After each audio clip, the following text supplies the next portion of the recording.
9, 8, 7, 6, 5, 4, 3, 2, 1.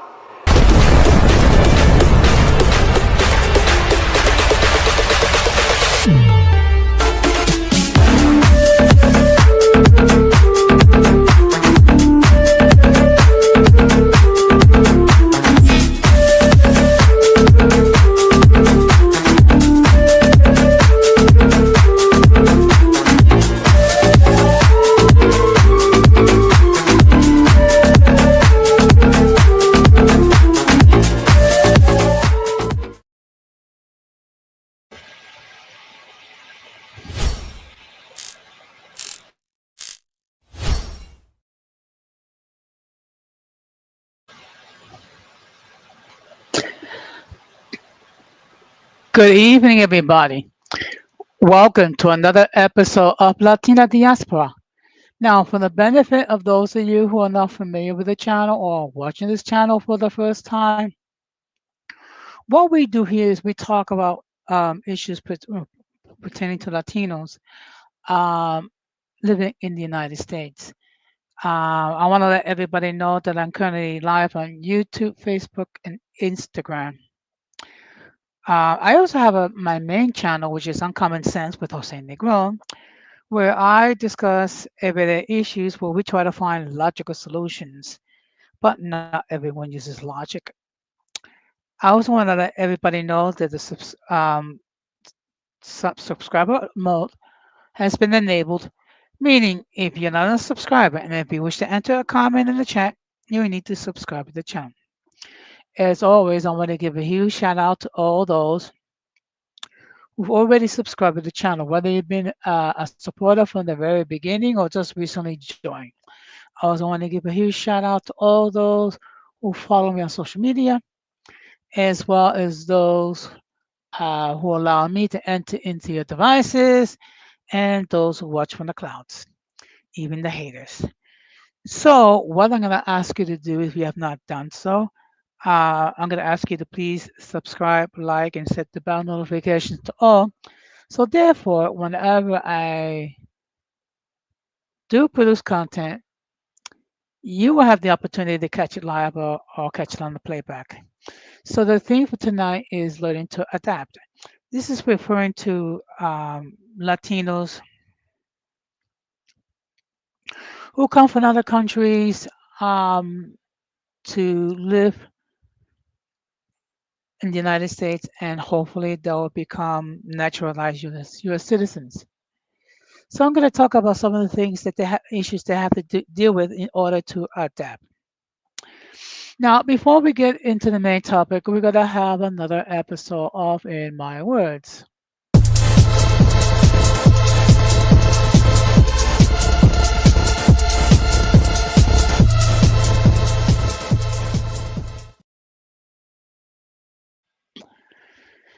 So, lately, we've been dealing with a couple of days where high humidity and temperatures in the 90s. And one thing I will ask all of you to do, if you know people who are elderly, um, it wouldn't hurt for you to check in just to make sure that they're okay. And if they ask you to do any errands, do so because um, elderly are more susceptible to extremes, whether it be extreme humidity or extreme cold. So perhaps you could be a good Samaritan and just check and make sure that the elderly are okay. Now, this Saturday we're coming across the anniversary of my mother's passing. My mother passed away 5 years ago this Saturday. The memories is still fresh, like it was yesterday.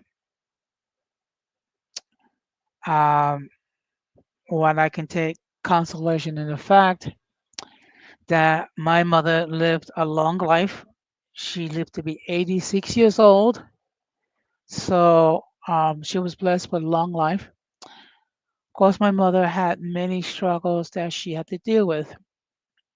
Um, Among them, as a child, going through a divorce of her parents, which were my grandparents, and the fact that her father was not always there. She missed my grandfather,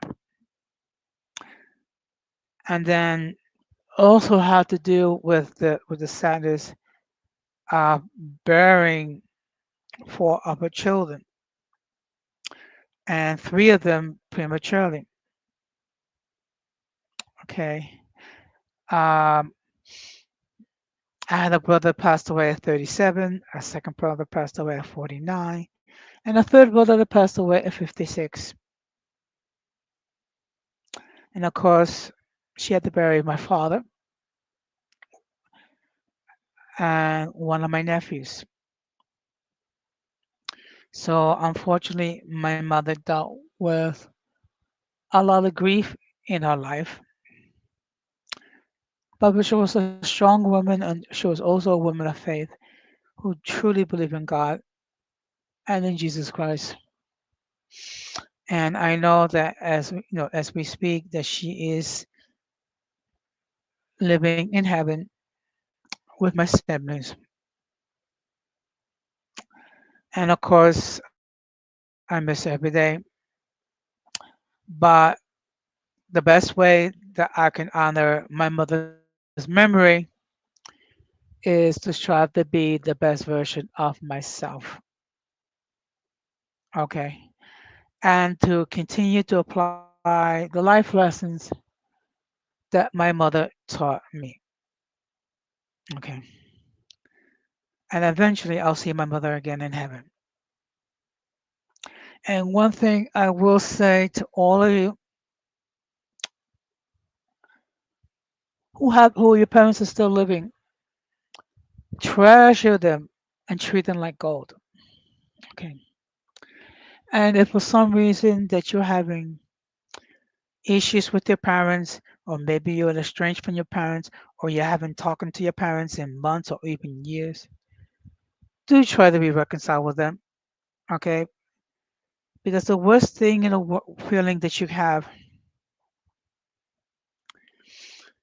is to have a loved one passed away, but that there were unresolved issues that for reasons only known to you, you never took the time to get it resolved. Perhaps you think you had more time, or perhaps you think you were busy, or maybe you just took your parents for granted. Okay.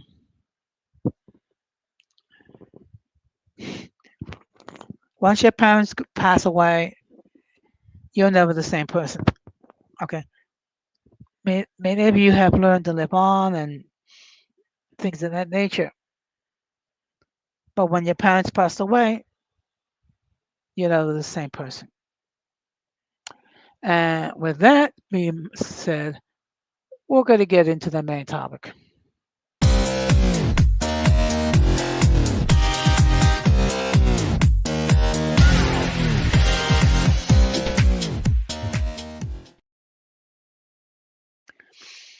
Now, before I continue, let me just state for the record that the link to join the panel has been pinned. Should anyone wishes to hit the link and opine regarding the topic in hand, they may do so. As always, if I never seen you before, if I never heard from you before, I will insist that you come up in the backstage to make sure that no one flashes anything inappropriate, which will cause the people of YouTube to take down the stream. Now, once I fully vetted you and made it perfectly clear that you are not a troll, that you're not going to flash anything like a sexual organ or things of that nature, then I'll let you on the panel. Whether you decide to cam up or not, that I leave to your discretion. I'm not going to insist that people cam up. I know that people will prefer just to have an avatar, So once I determine that you're not gonna be disrespectful, I'll let you on the panel. Now, when people decide to move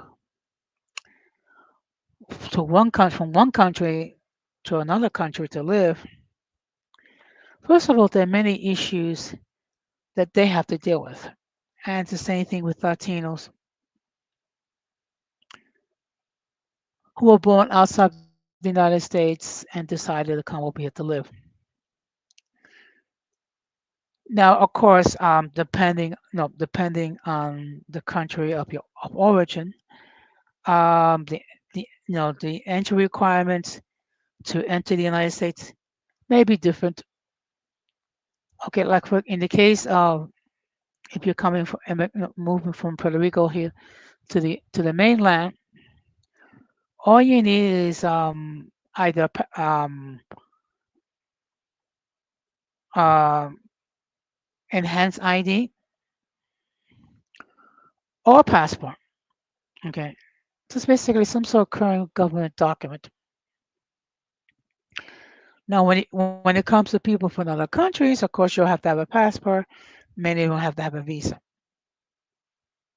Now, one of the things that may find Latinos hard to adapt is adapting to way things are done here in the United States.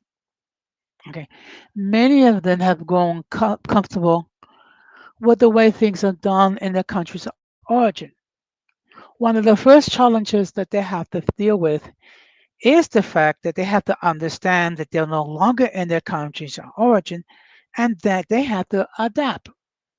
Okay, and also be mindful that there's going to be some people that will try to deceive and then mislead them. So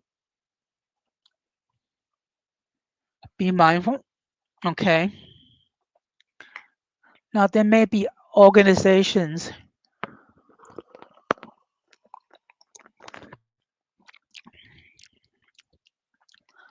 that may be set up, you know, to help those people to adapt to life in the U.S. And also one thing they have to deal with is, of course, the legal system, and also take into consideration what's considered appropriate here in the United States. Also, another thing they have to deal with that could be difficult at times is the fact that here we have a wide diversity of people with different sorts of beliefs, different values, different religious practices or no religious practices. So they'll need to understand that not everyone's the same, and that they may deal with people who religious values are different, their social mores are different, and things of that nature. Another thing that people will have to challenge is, of course, language. Well, it is true that here in the United States, there is no official language, but there is an unofficial language known as English.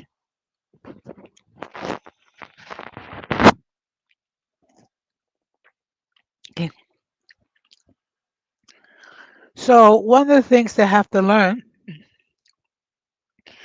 they have a reasonable command of the English language. Now, in many cities, okay, they have organizations where they can offer free classes in English. Also, there may be churches or places where they, or worship, whether it be a mosque or a temple, what have you, where they offer free classes to learn English. And of course, another thing they have to overcome is the fact is as they as they start to learn English, it's going to sound broken or it's going to sound imperfect. One thing we have to understand that there's a big difference between English and Spanish. In Spanish, for the most part, words are spelled phonetically, and of course, Spanish is based on Latin. When it comes to English, I refer to English being a mixture of different languages. And one of the issues is that there's certain vowels that have a different way of pronunciation. Also, another thing is the issue is that there are some words that you really cannot translate very well into Spanish.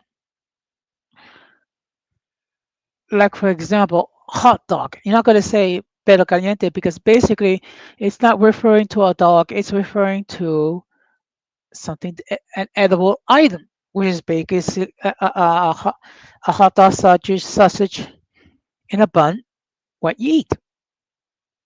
Okay. Also, another thing that's different, like for example, if you wanted to say the White House in Spanish, you will say the Casa Blanca. Okay. Now in English, we wouldn't say the house white. We would say the White House. So you see, the adjective goes ahead of the noun. In Spanish, the noun is before the adjective. So that could be confusing to someone that's learning English. I mean, in general.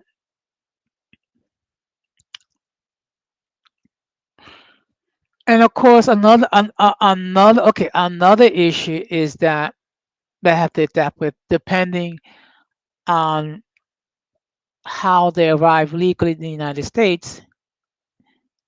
That it's going to take them time um, to gain legal authorization to work in the United States.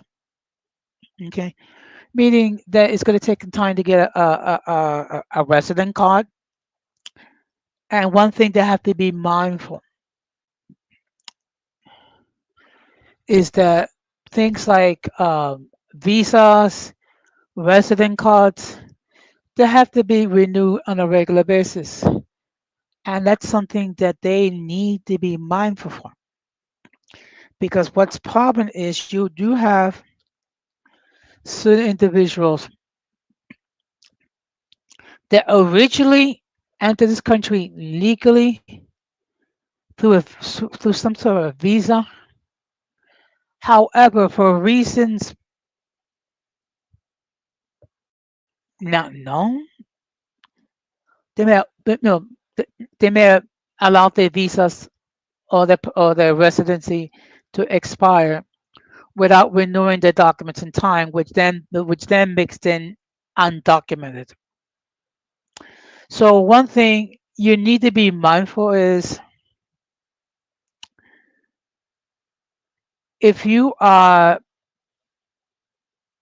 in this country either through visa or either through get a green card, make sure that you renew your documents promptly. Okay,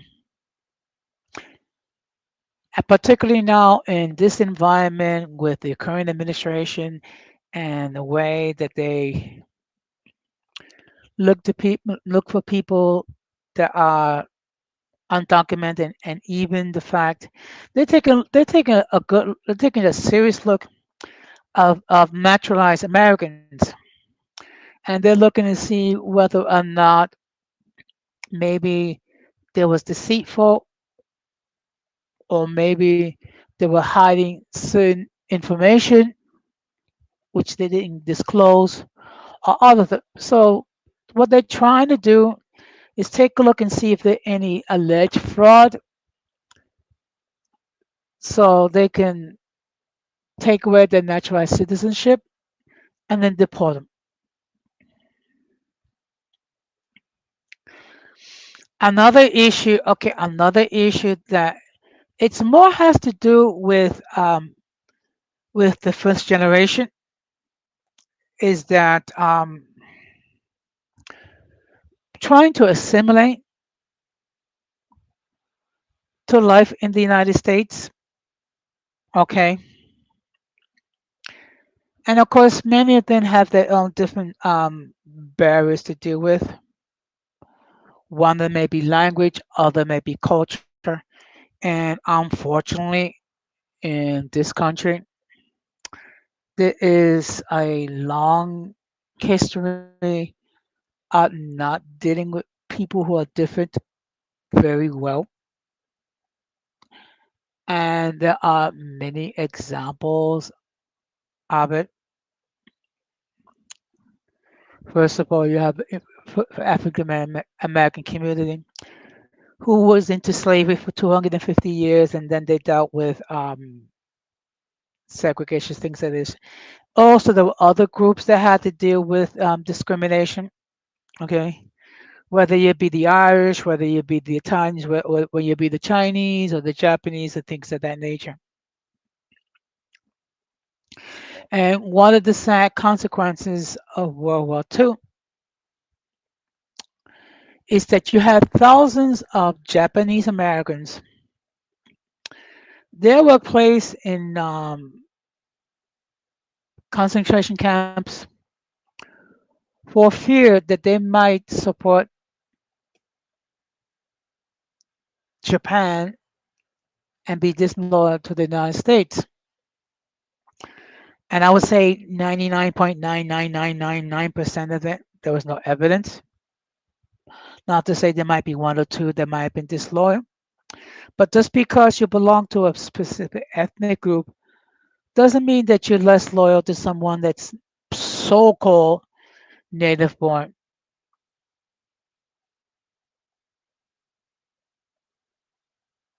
And of course,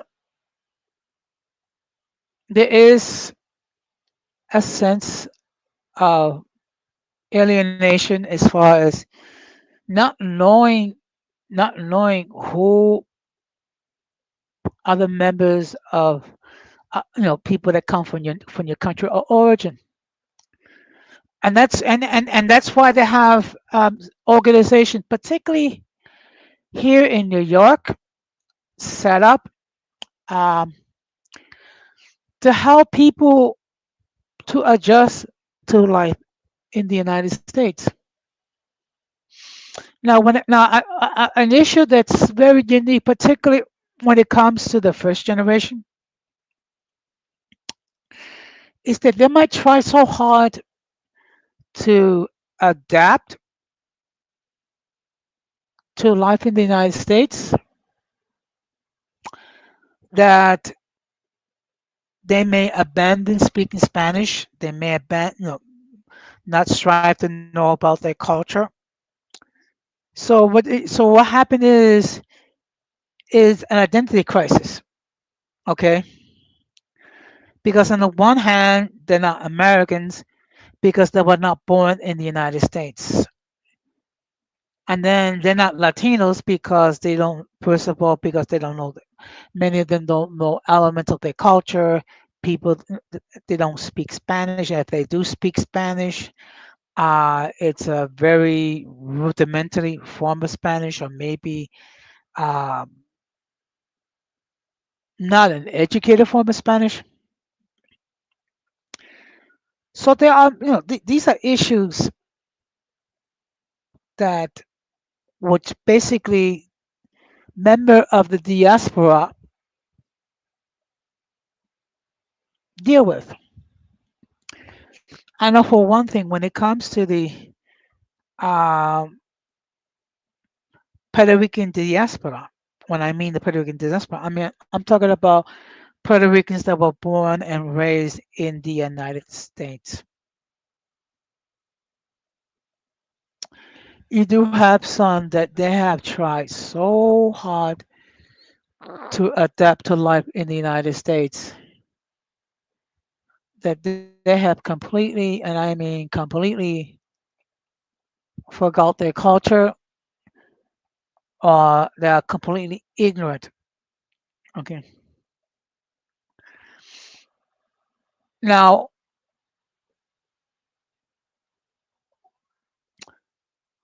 growing up as a child, my parents did not encourage me to learn Spanish. Okay. And I did not understood the reason why. It was became later in my life that I realized the rationale. Basically, they want me to make sure that I was able to adapt to life in the United States. That many of the barriers that my parents went through, that I would not have to go through. Okay. So as a result, I speak Spanish, but basically I speak Spanish like, for lack of a better term, like a gringo version of Spanish. I mean, it's not exactly 100% perfect, but most people somehow manage to understand what I'm saying, which is a good thing. Okay. And unfortunately, some of the things that people have to deal with is racism, um, by certain uneducated individuals.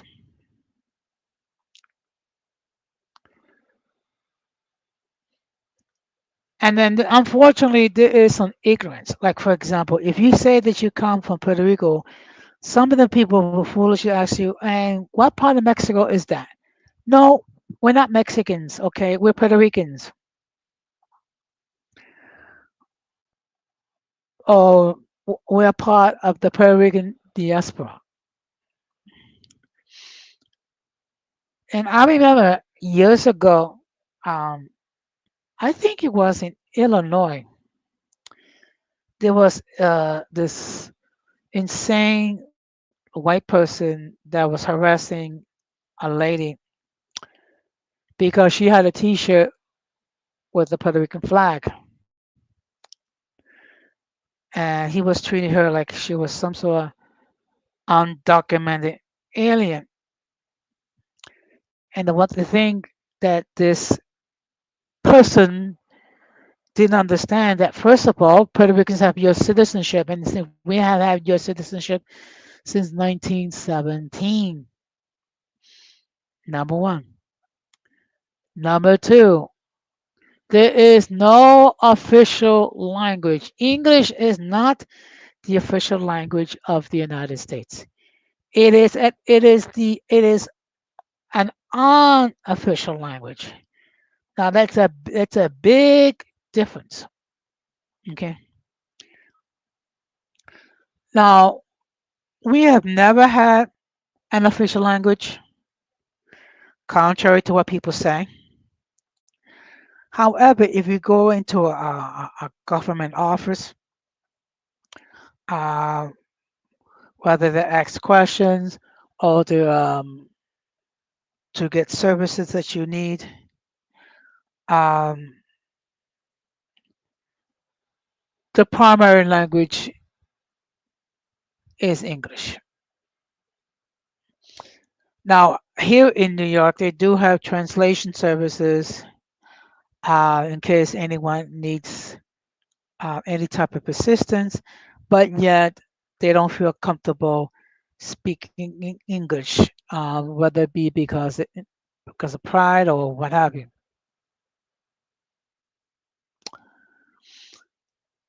So I learned Spanish later in life. Okay, and one of the things I promised, if I have children, they will learn both languages from the very beginning. Okay. Another thing that people need to understand, particularly or adapt to, particularly if you move to the Northeast, like cities like New York, Boston, Chicago, um, northern cities, is the actual climate. Now, like in a country like the Dominican Republic, basically, if the temperature falls below 80 degrees, it's winter. Okay. Now you compare that um, to say temperature here in New York in the wintertime, where it does get down to the 20s. Once in a while, it might go down to the teens. If you go down to Albany in the wintertime, there have been times when the temperature gone down to zero. Okay. So that's something that they're gonna have to learn to adapt. Also, another thing I have to learn to adapt is that there's certain certain what's the word I'm trying to find morals and standards that are applicable in your country of origin. They may not be applicable here in the United States. So another challenge is they have to learn the difference. Okay.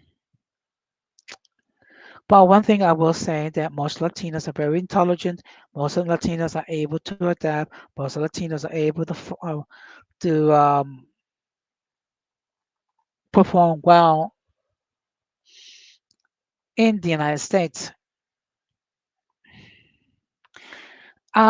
Also, another thing that people have to adapt to is that there are customs and beliefs which are completely foreign to them, but it's considered normal. Okay.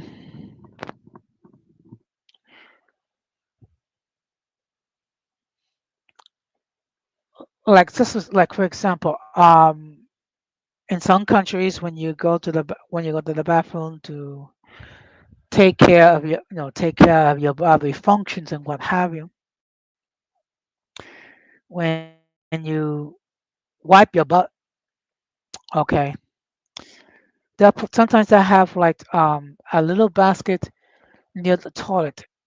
The reason why that's where you use to dispose of your toilet paper, because in some countries the plumbing is not as well developed.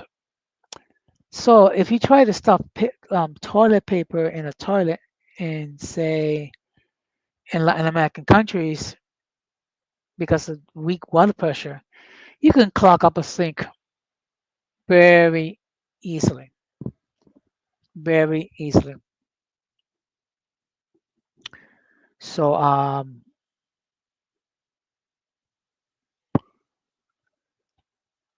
and one of the most I think difficult challenges that that Latinos deal with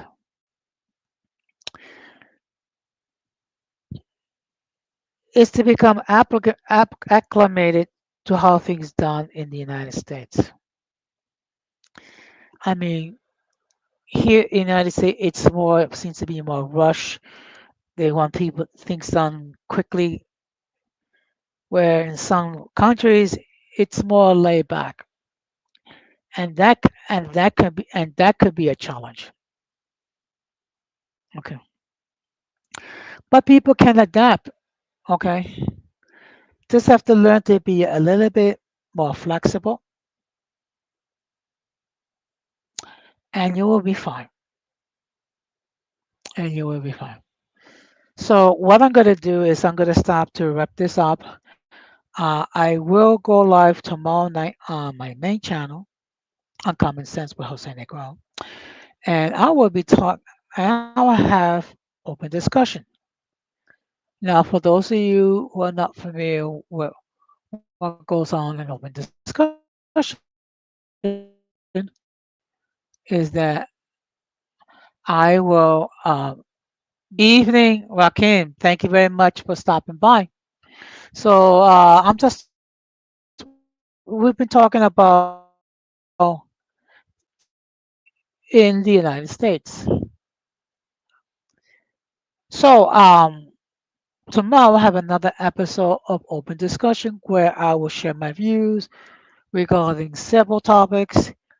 Of course, people in the chat will have an opportunity to opine regarding anything get discussed. Also, if they have anything that they want me to discuss, I will do my best. However, if there's anything that I don't feel comfortable talking about or I don't know that much, I'll be transparent and state so accordingly. So I'm gonna stop to wrap this up. Um, what I'm gonna do is after next week, I'm just gonna not. I mean, I might air shorts, but not any live. So I might take a look um, on the platform, the channel, and maybe implement some different things. But bottom line, you can adapt to any environment. Just be knowledgeable, just be flexible, and things of that nature. And shout out to all those who will watch this in the play, in the, no, in the no, in the playback. Make sure that whatever comments that you leave, just try to keep it respectable. And of course, I'm going to end this the same way I always end it. We must do everything possible to avoid the presence of the mentally and intellectually challenged because if we fail to do so, we will be infected by the stupidity and mass insanity. This has been another episode of Latina Diaspora saying good night, take care, stay blessed, and Be strong.